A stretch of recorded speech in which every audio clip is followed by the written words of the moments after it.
He said, "Man, that sure is some good-looking stagecoach. That's what they call a motor, a bus, a motorhome." Ernest Borgnine was known in Hollywood as a friendly, smiling man with a big heart. On screen, he often played warm and lovable characters. Audiences saw him as the kind of man who could be tough when needed, but still kind underneath. He won an Academy Award, worked for more than 60 years, and became one of the most respected actors of his generation. But behind that gentle public image, there were moments that left deep marks on him. One of those moments happened during the filming of the 1954 Western Johnny Guitar, where he witnessed behavior that he later described as shocking and deeply unprofessional. That experience, involving legendary actress Joan Crawford, would stay with him for the rest of his life. Before reaching that dramatic chapter, Borgnine's life had already been filled with change and struggle. He was born in 1917 in Connecticut to Italian immigrant parents. His birth name was Ernest Borgnine. When he was still very young, his parents separated, and his mother took him back to Italy. For several years, he grew up in a small Italian town, speaking only Italian and living a simple life. Then, when he was about 6 years old, his parents reunited and returned to the United States. The family changed their surname to Borgnine to sound more American. This early experience of moving between countries and cultures shaped him deeply. He learned how to adapt, how to observe people carefully, and how to stay strong even when life changed suddenly. As a teenager, Borgnine had no dream of becoming an actor. He enjoyed sports and outdoor activities. After finishing high school in 1935, he joined the United States Navy. Military life gave him discipline and confidence. He served for many years, including during World War II. The Navy taught him loyalty and respect for teamwork. Those qualities would later help him in Hollywood, where strong personalities and big egos often clashed on film sets. After leaving the service in 1945, he was unsure about his future. Acting was not something he had seriously considered. But his mother encouraged him, saying he liked entertaining people and should try the stage. Taking her advice, Borgnine enrolled in acting school and slowly began building a career. He worked hard in small theaters, taking any role he could find. His big breakthrough came in 1953 when he played the cruel Sergeant Fatso Judson in From Here to Eternity. The performance shocked audiences because it was so intense and believable.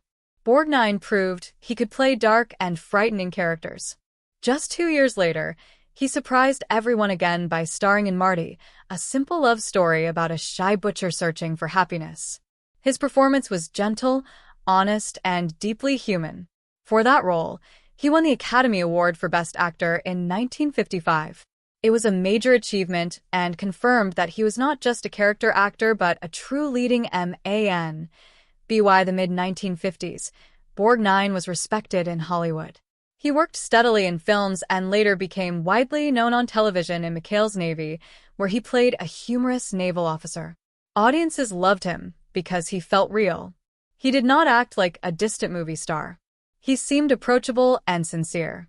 However, even during these successful years, he experienced moments behind the scenes that were far less pleasant than what viewers saw on screen. The most unforgettable of these moments occurred while filming Johnny Guitar. The movie itself became famous not only for its story but also for the intense feud between Joan Crawford and her co-star Mercedes McCambridge. Borgnine found himself working in the middle of their ongoing conflict. At first, he tried to ignore the tension and focus on his own performance. But the hostility between the two actresses soon became impossible to avoid. Arguments erupted openly on set. Crew members felt nervous.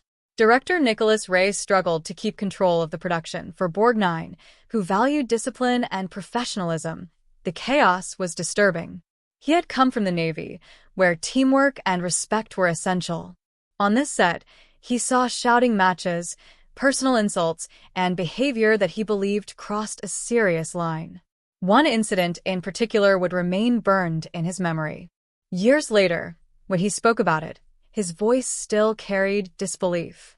That day changed how he saw one of Hollywood's biggest stars, and it planted a feeling he would never completely let go. By the time filming of Johnny Guitar moved into its most intense scenes, the atmosphere on set had grown heavy, and uncomfortable. Joan Crawford and Mercedes McCambridge were not simply professional rivals. Their dislike for each other felt personal and deeply rooted. Crawford was already an established Hollywood legend, known for her powerful screen presence and strong will. McCambridge, although respected and talented, did not carry the same long history of fame. The tension between them seemed to grow worse each day. Crew members later described the set as divided, with people quietly choosing sides or trying to stay invisible to avoid becoming involved. Ernest Borgnine was still building his reputation at the time. He was not yet the Oscar-winning star he would soon become.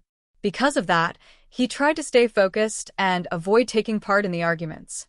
He believed that a film set should be a place of teamwork, where everyone worked together toward a common goal. That belief came from his years in the Navy, where cooperation could mean the difference between success and failure. On this set, however, cooperation seemed almost impossible. The arguments between Crawford and McCambridge were loud and frequent.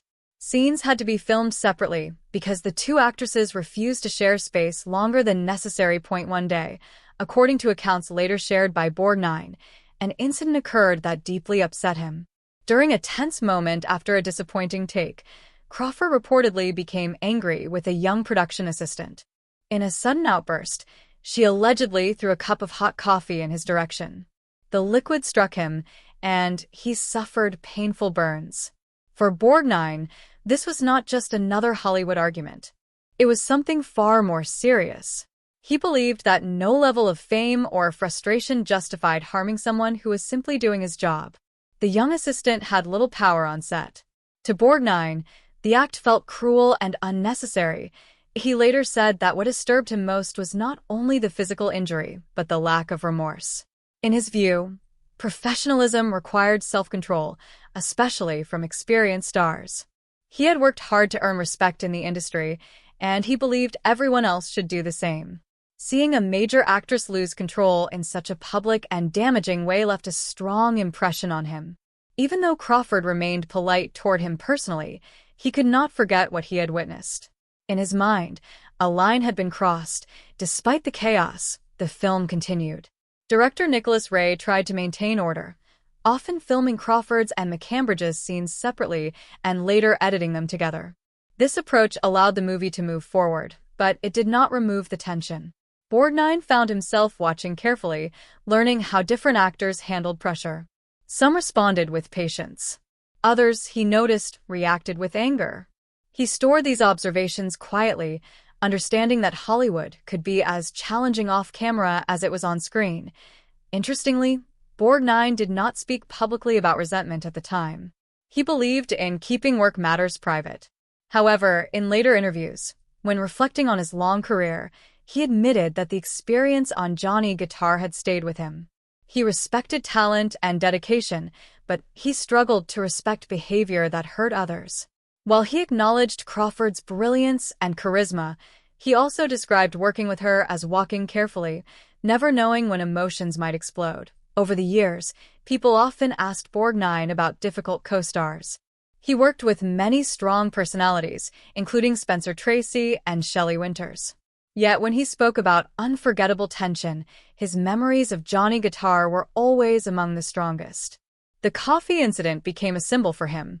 It represented the moment when admiration turned into disappointment. Although he never led a public campaign against Crawford, those who knew him well sensed that he carried a quiet judgment. He could forgive mistakes, but he struggled to forgive actions that harmed people with less power. In that way, the experience shaped how he approached future projects. He remained friendly and professional, but he also stayed observant. He understood that behind the glamour of Hollywood, real human behavior could sometimes be harsh and unexpected. After completing Johnny Guitar, Ernest Borgnine moved forward with his career, but the experience stayed with him. Not long after, he worked on Bad Day at Black Rock alongside the respected and powerful Spencer Tracy. This set was different. There was pressure, but it was professional pressure. Tracy was known for being serious and sometimes difficult, yet he did not create chaos. Instead, he demanded excellence. For Borgnine, that was a major difference. He believed strong personalities were acceptable if they were focused on the work. What he could not accept was behavior that crossed into cruelty. During filming in the hot California desert, Borgnine felt nervous acting opposite Tracy. In one intense diner fight scene, he accidentally struck Tracy harder than intended. The set went silent. Borgnine feared he had ruined his opportunity, but Tracy handled the situation calmly. He did not shout or humiliate him. Instead, he stayed composed and continued the scene. That moment taught Borgnine something important. True strength, he believed, was shown through control, not anger. The comparison to what he had witnessed earlier on the Johnny Guitar set was clear in his mind. Later that same year, Borgnine achieved the greatest success of his career with Marty. His role as a shy and kind butcher searching for love touched audiences around the world. The performance earned him the Academy Award for Best Actor. Many were surprised by his win because he defeated younger and highly praised actors, including James Dean. The victory proved that sincerity and emotional truth could be more powerful than glamour. For Borgnine, the award was not just a professional honor. It was personal confirmation that kindness and authenticity mattered. As his fame grew, he continued to work steadily in films such as The Dirty Dozen and The Wild Bunch. He later reached a new audience through television with McHale's Navy. The show allowed him to use his real-life Navy experience to create a character that felt genuine and humorous at the same time. Viewers loved him not only because he was talented, but because he seemed approachable. He laughed easily, spoke warmly, and treated colleagues with respect. However, even as the years passed, questions about difficult co-stars would sometimes return in interviews. When asked about tension in Hollywood, Borgnine was usually diplomatic. He avoided gossip and did not enjoy criticizing others. Still, when reflecting on his early career, he admitted that certain experiences had changed how he saw the industry. The incident involving Joan Crawford had shown him that fame did not always equal integrity. He respected her talent deeply. He never denied her skill or screen presence. But he believed that true greatness required compassion as well. Friends and colleagues later explained that Borgnine was not a man who held loud grudges. He did not publicly attack people or create scandals. Instead, his disappointment was quiet. He would choose not to work with someone again if he felt they treated others unfairly. In his mind, forgiveness required acknowledgement of wrongdoing. Since he never saw such acknowledgement regarding the coffee incident, the memory remained unresolved. Over time, the story became part of Hollywood history. Johnny Guitar itself gained cult status and was later praised for its bold storytelling. Critics admired the performances of both Crawford and McCambridge. Yet behind the praise, Borgnine remembered the human cost of that production. For him, it was not just a film. It was a lesson about character. As he entered his later years, Borgnine found joy in unexpected places. He delighted new generations as Mermaid Man in SpongeBob SquarePants. Even in his 90s, he approached work with energy and humility. He often said that acting was about connection. It was about reaching people's hearts. Perhaps that belief made the earlier incident hurt even more deeply. To him, hurting someone on set broke the very spirit of storytelling. In the end, when people ask who the one co-star was that he never truly forgave, the answer quietly points back to Joan Crawford. Not because she lacked talent, and not because they argued personally, but because of what he witnessed. For Ernest Borgnine, professionalism and kindness mattered more than fame.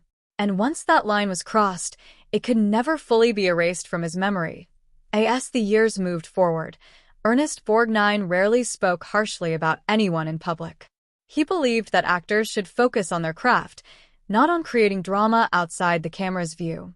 Yet in quiet conversations and later interviews, he sometimes reflected on the lessons he learned during the filming of Johnny Guitar.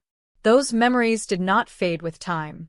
Instead, they became part of how he understood fame, power, and responsibility in Hollywood. He had entered the industry as a former sailor who valued teamwork and respect. What he witnessed on that set challenged those values in a way he could not easily forget.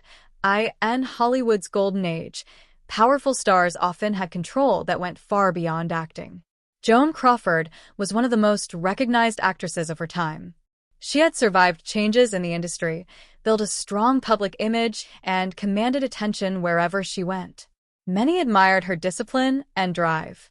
However, she also carried a reputation for being demanding and intense. For some, that intensity was a sign of dedication. For others, it created fear. Borgnine understood that creative work could be stressful. He had seen directors shout and actors argue. But he believed that true professionalism required emotional control, especially from those with the most influence. The reported coffee incident became a symbol for him. It was not simply about anger in a single moment. It represented what could happen when power was used without care. The young assistant involved in the incident was not famous. He did not have awards or influence. He was there to support the production. In Borgnine's eyes, that made the situation even more serious. He believed that those at the top had a duty to protect and guide those with less experience. Instead, he saw someone harmed. That image stayed with him longer than any argument or shouting matched. As Borgnine continued his career, he made quiet choices shaped by that experience. He became known for treating crew members kindly. He remembered names. He shook hands. He thanked people personally. On sets such as the Poseidon Adventure, where he worked alongside Shelley Winters, there were tensions and creative disagreements. Winters was passionate and sometimes strong-willed, but Borgnine did not describe her behavior as cruel. He recognized that creative differences were part of filmmaking. What mattered to him was whether respect remained present. His long-running television success in McHale's Navy also showed how he preferred to work. The show required teamwork. Comedy depends on timing and cooperation. Borgnine encouraged younger actors and supported the crew. Those who worked with him often said he created a welcoming environment. Perhaps this was partly because he had experienced the opposite early in his career. He understood how uncomfortable a hostile set could feel. In later interviews, Borgnine sometimes described Crawford with a mix of admiration and caution. He called her brilliant and magnetic. He acknowledged that she had helped shape Hollywood history. But he also used careful words when discussing her temper. He did not shout accusations. Instead, he spoke of disappointment. That tone suggested something deeper than simple anger.